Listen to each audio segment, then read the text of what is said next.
morning, students. Welcome to Babanomics channel. Dear students, as you know, in class 12th you have to study macroeconomics. बच्चों macroeconomics economics का एक branch है, जैसे micro economics economics का एक branch है जिसको आपने क्लास 11th में पढ़ा है। आपको क्लास 12th में मैक्रो इकोनॉमिक्स पढ़ना है। तो macro economics is a branch of economics which deals economic problems of the country as a whole. That means the macroeconomics is talking about the aggregates of the economy. So dear students, in macroeconomics there are so many problems, but the basic problem is to find equilibrium national income. So dear students, which income is called national income is a very vague concept. This concept cannot be defined in one or two lines as given in any book. मेरे प्यारे बच्चों, घबराना एकदम नहीं है, आराम से समझना है। मैंने अपने तरीके से इस चैनल पे मैक्रो इकोनॉमिक्स के डिफरेंट कंपोनेंट्स यानी नेशनल इनकम के डिफरेंट कंपोनेंट्स को, डिफरेंट पार्ट को अलग अलग डिफाइन किया है। तो फर्स्ट डेफिनेशन आप इस चैनल में देखोगे आप। The definition of national income is what? National income is a circular flow of income. Then what is circular flow? Circular flow is the flow where there is consistence of or there is coincidence of both real flow and money flow. If there is a money flow in against of real flow, or if there is a real flow in against of money flow, that is called circular flow. Real flow is called flow of goods and services. यानी अगर real flow हो रहा है और उस real flow के against money flow हो रहा है तो ये सर्कुलर फ्लो होगा। फिर ध्यान से सुनो, अगर रियल फ्लो हो रहा है, रियल फ्लो मीन्स अगर flow of goods and services हो रहा है, इकोनॉमी में अगर रियल फ्लो हो रहा है यानी flow of goods and services हो रहा है और उसके अगेंस्ट मनी फ्लो हो रहा है तो ये सर्कुलर फ्लो होगा। और जो सर्कुलर फ्लो लीगल है या जिसे हम गवर्नमेंट को डिस्क्लोज करते हैं वो सारा का सारा इनकम नेशनल इनकम अकाउंट होगा। इसलिए इन ब्रीफ मैं आपको डिफाइन करूंगा कि national income is a circular flow of income which is legal and should be disclosed to the government. अब मैंने ये दो स्टेटमेंट क्यों यूज किया, मैंने ये दो नया चीज क्यों ऐड किया? It should be legal and it should be disclose to the government. Students, India में गैम्बलिंग जो है वो इलीगल एक्टिविटीज। अगर कोई पर्सन गैम्बलिंग से पैसा कमाता है तो there is a real flow, playing game is a real flow, and in against of that you are getting the money, is a money flow. तो there is a circular flow हो रहा है, लेकिन वो सर्कुलर फ्लो नेशनल इनकम में count नहीं होगा। इसलिए नहीं होगा कि that gambling is the illegal practices in our country. अब बात मैंने डिस्क्लोज की है।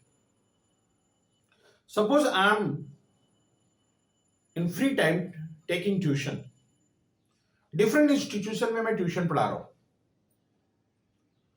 That means I am creating real flow और इस ट्यूशन के अगेंस्ट मुझे पैसे भी मिल रहे हैं, that is called money flow. So this is the circular flow.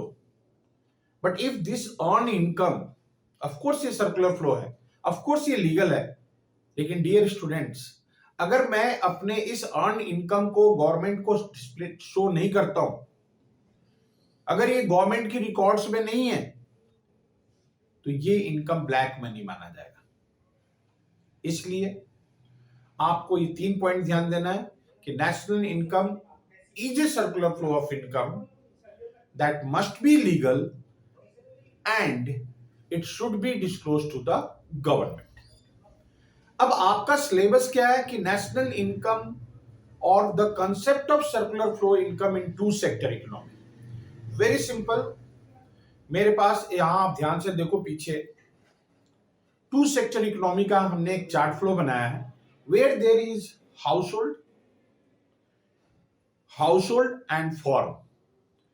एक हाउसहोल्ड सेक्टर है और दूसरा फॉर्म है. तो हाउसहोल्ड सेक्टर फॉर्म्स को क्या प्रोवाइड करता है? Services of land, services of labour, services of capital and services of entrepreneurs. These factor services provided by household to the firms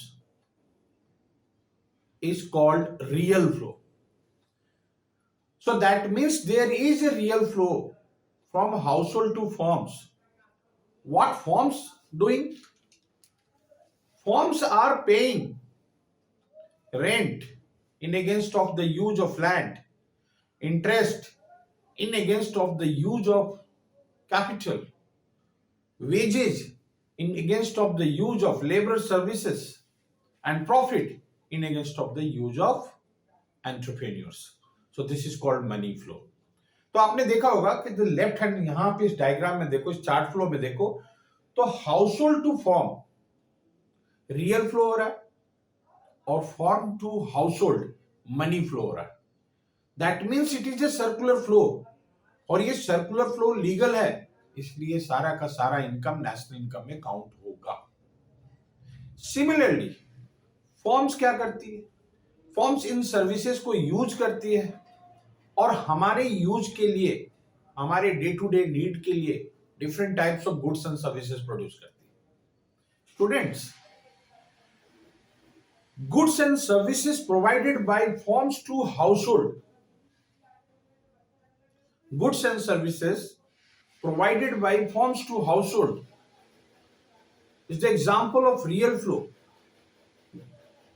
and households are spending money on these goods and services is the example of money flow. तो form ने goods and services produce किया, किसके लिए? Household के लिए. तो ये form के थ्रू हाउसहोल्ड को रियल फ्लो हुआ, और हाउसहोल्ड उसे फ्री में तो नहीं खरीदता. हाउसहोल्ड अगर उन गुड्स एंड सर्विसेज पे पैसे को खर्च करता है, that is called money flow. तो दोनों फ्लो एक साथ हो रहा है, हाउसहोल्ड भी हो रहा है और आई मीन कि रियल फ्लो भी हो रहा है और मनी फ्लो भी हो रहा है. तो जब दोनों फ्लो एक साथ होगा तो dear students it becomes circular flow. So that means expenditure on these goods are also included. So I hope you might have understood this concept. Very simple. आप अपने लेफ्ट हैंड को रियल फ्लो मानो, अपने right hand को money flow मानो. Left hand and right hand, ये both are coexisting at one point. ये दोनों एक साथ मिल गया, नमस्ते, क्लैपिंग हो गया, it would be national included in national income. लेकिन अगर कोई भी एक फ्लो होगा, चाहे वो सिंपल रियल फ्लो हो या सिंपल मनी फ्लो, आपके पापा आपको पॉकेट मनी देते हैं, simple money flow, not included in national income. Free time में आप गिटार बजाते हो, real flow, you are not getting any money payment in against of that, so not included in national income. मेरे next program पे आप देखोगे कि मैं दूसरा डेफिनेशन बताऊंगा कि व्हाट इज नेशनल